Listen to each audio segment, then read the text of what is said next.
Bienvenue à notre analyse approfondie. Aujourd'hui, on plonge dans une analyse technique. Analyse des flux réseau et comportements utilisateurs. Notre objectif, comprendre comment la surveillance du trafic et des actions des utilisateurs aide à repérer les menaces. Prêt? Allons-y. Alors pour commencer, imaginons le réseau un peu comme une autoroute. Oui, c'est une bonne image. L'analyse des flux réseau, ça revient à observer les voitures, d'où elles viennent, où elles vont, le trafic, quoi. Voilà, sans regarder à l'intérieur.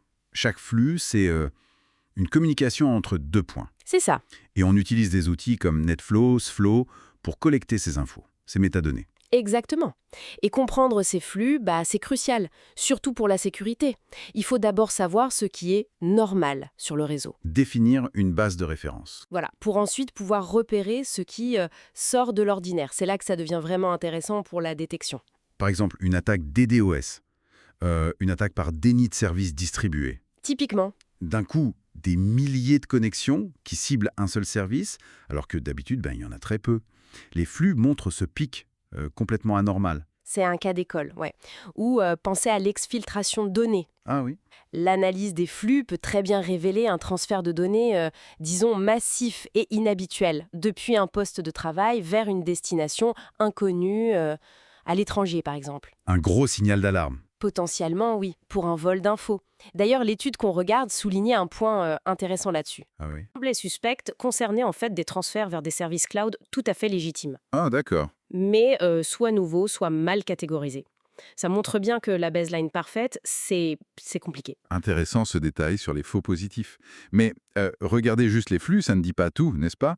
C'est insuffisant. Non, ça ne dit pas tout. C'est là qu'intervient l'analyse du comportement utilisateur, l'UBA. C'est ça. Tout à fait. L'UBA, elle, se concentre vraiment sur les actions des utilisateurs. Reprenons l'image de l'autoroute. Oui. Si un conducteur, d'un coup, se met à rouler à contresens ou s'arrête en plein milieu, Là, c'est suspect. voilà, l'UBA cherche ce genre de comportements anormaux. Une connexion à 3 heures du matin par un employé qui fait du 9h17. Ou alors, l'accès à des fichiers très sensibles qui ne concernent absolument pas son travail habituel. Ou même une série d'échecs de connexion, puis hop, une réussite, mais depuis un lieu géographique surprenant. D'accord. Et ça, on le voit avec quels outils, hein? Des SIEM? Oui, les SIEM peuvent intégrer ça, ou alors des plateformes UBA spécialisées. Elles analysent tous ces logs d'activité. Et j'imagine que le vrai pouvoir, la vraie force, c'est de combiner les deux, flux réseau et UBA. Absolument, c'est là que la synergie opère, vraiment. Corréler les flux réseau et le comportement utilisateur, ça donne une vision beaucoup plus complète. Plus fiable aussi, j'imagine. Oui. Si l'analyse de flux détecte un gros volume de données qui sort, L'exfiltration possible. et que, en même temps, l'UBA signale que le compte utilisateur concerné vient de se connecter depuis un lieu inhabituel et qu'il a consulté des données critiques juste avant. Là, le doute n'est plus permis. Ou presque. La suspicion d'un compte compromis devient très forte.